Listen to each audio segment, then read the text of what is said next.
Ang programang ito ay rated SPG. Striktong patnubay at gabay ng magulang ang kailangan. Maaaring may masiselang tema, lengguwahe, karahasan, sexual, horror o droga na hindi angkop sa mga bata. Meredith, nagimbal kay Ramir. Alamin natin. Welcome back sa aking channel, mga kaganapan sa Lilet Matias.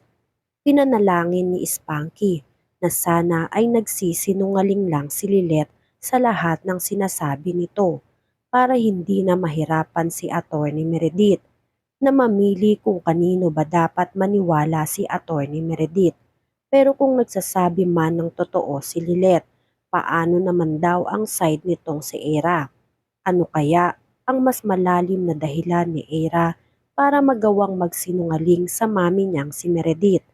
Palaisipan tuloy ngayon kay Meredith ang nakita nitong bigla ang paglakad ni Era at ang bigla ang pananakit ng binti nito kapag napapansin siya ni Meredith na para bang nag-iinarte na lang itong si Era. Mas tumindi pa nga lalo ang pagdududa ni Attorney Meredith nang tanungin ni Attorney Meredith si Era kung gusto ba nito na magsampa ng kaso laban kay Lilet at ang sagot ni Era ay hindi na. Dun pa lang ay nakapagtataka na dahil galit na galit si Era kay Lilet tapos ay hindi niya ito sasampahan ng kaso. Na maging si Spanky ay nahihiwagahan na din kung ano ba ang nangyayari kay Era at kung ano ang lihim na tinatago ni Era pagdating kay Lilet. Sa kabilang banda, maagang gumising si Lilet. Excited na si Lilet na finally makikita na ulit ni Lilet ng malapitan ang ama niyang si Ramir at hindi na ito muli pang magpupumilit na makalapit lang kay Ramir dahil kakampi na ni Lilet ngayon itong kapatid niyang si Trixie. Kaya naman laking pasasalamat ni Lilet nang magbago na ang ugali ng kapatid niyang si Trixie.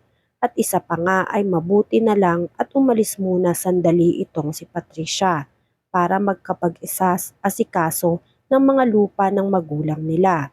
Kaya may pagkakataon si Lilet na makausap ang daddy Ramir niya. Napansin ni Tinang Ses ang kakaibang ngiti ng anak-anakan niyang si Lilet. Kaya masaya din si Tinang Ses na masayang masaya ang anak niyang si Lilet. Tinanong ni Ses si Lilet kung sigurado ba na wala talaga ang bruhang si Patricia sa ospital. Kinukumpirma ni Lilet na wala talaga dahil nag-aasikaso ng mga lupa, gaya nga ng sinabi ni Trixie sa kanya. Tinanong ni Tinang Ses kay Lilet, "Excited ka na ba?" Sumagot naman agad si Lilet, "Oo naman po Tinang, ang tagal kong hinintay yung araw na to na magkasundo kami ni Trixie at magbago na ang masamang ugali nito at tanggapin ako bilang kapatid." Nagpaalam na si Lilet kay Tinang Ses.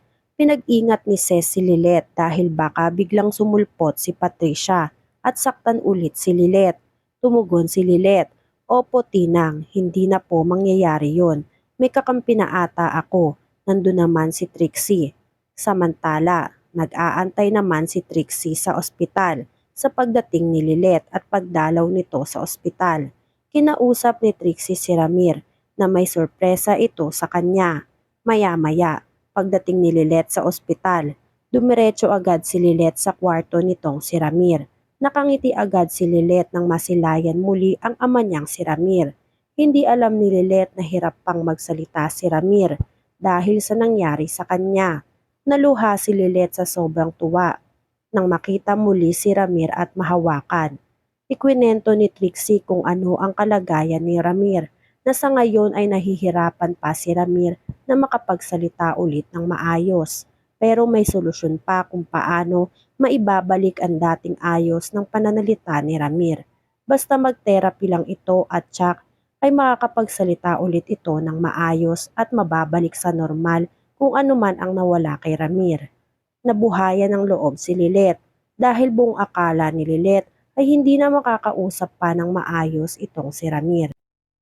Sa kabilang banda, nailipat na si Era ng ospital at nagkataon na sa ospital mismo kung nasaan si Ramir na ilipat ang anak niyang si Era.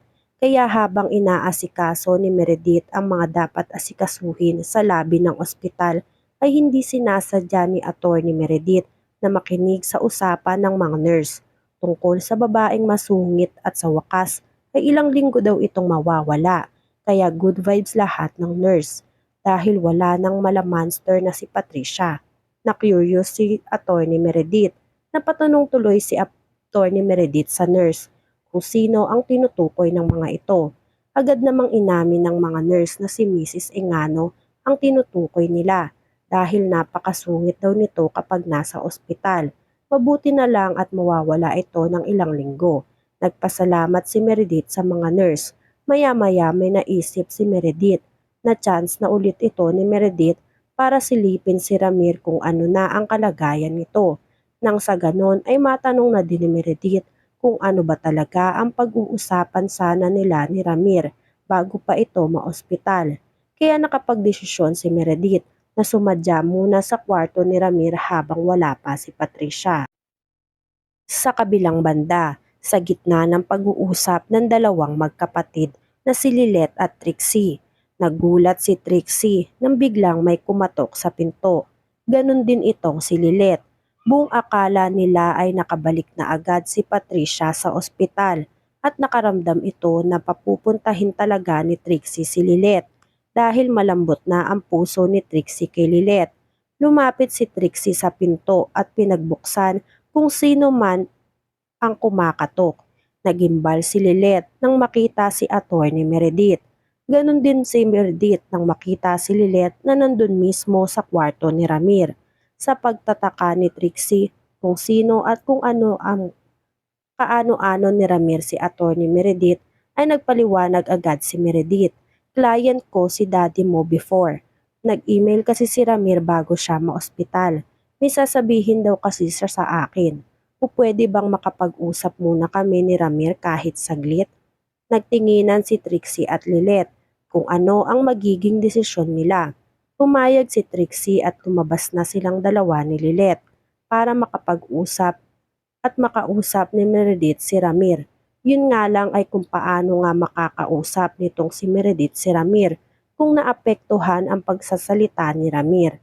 Winish na nga lang nitong si Lilet na sana ay makilala pa ni Ramir si Attorney Meredith dahil parang naapektuhan na nga rin ang pag-iisip nitong si Ramir dahil sa nangyari sa kanya. Tadhana na nga ang gumagawa ng paraan para mapaglapit ang landas ni Lilet at Attorney Meredith. Ito na kaya ang tsansa para malaman nitong si Meredith na si Lilet ang inaakala niyang namatay na anak niya. Yan nga ang mga kaganapan at mga dapat nating abangan dito sa Lilet Matias. Kung gusto nyo pa ng mga gantong klaseng video, ay mag-subscribe at i-like itong video na to.